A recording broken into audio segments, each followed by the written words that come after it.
Ba, si Isko Moreno, mga kaibigan, nagsisip-sip na. Palibasa, may kaso.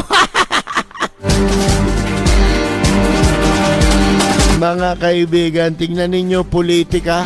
Kaya yung mga naloko ni Isko, di pa ba kayo natatauhan dyan? Iilan na nga kayo eh.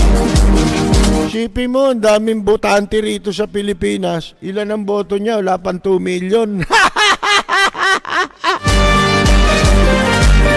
Yun daw silent majority, mga kaibigan, yun daw ang boboto sa kanya. Eh, lintik na yan. Di pala silent majority boboto sa kanya eh. Silent minority.